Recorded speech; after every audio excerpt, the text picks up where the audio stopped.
নমস্কার বন্ধুরা, yummy cooking চ্যানেলে আপনাদের সবাইকে স্বাগতম। আমার আজকের রেসিপি লাউ পাতার বড়া। তার জন্য আমি এখানে লাউ পাতাগুলোকে ভালো করে কুচি কুচি করে কেটে নিয়েছি।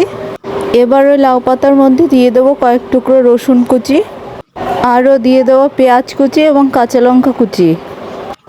এরপর দিয়ে দেবো হাফ চামচ মতো শুকনো লঙ্কার গুঁড়ো, তার সাথে দিয়ে দেবো হাফ চামচ মতো জিরের গুঁড়ো এবং এরপর একে একে দিয়ে দেবো পরিমাণ মতো নুন এবং হলুদ।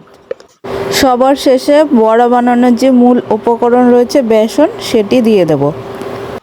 এবার ভালো করে হাতের সাহায্যে প্রত্যেকটি উপকরণকে লাউ পাতার সাথে মেখে নিতে হবে।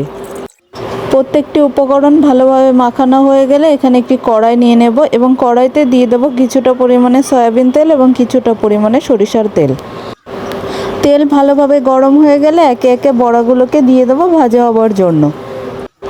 এবার বড়াগুলোকে কম জালে আস্তে আস্তে করে ভালোভাবে ভেজে নিতে হবে। বড়াগুলোর একটা সাইড ভাজা হয়ে গেছে, এবার এগুলোকে উল্টে অপর সাইড ভেজে নেব। বড়াগুলোর দুটো সাইডই ভাজা হয়ে গেলে একে একে বড়াগুলোকে তুলে নেব।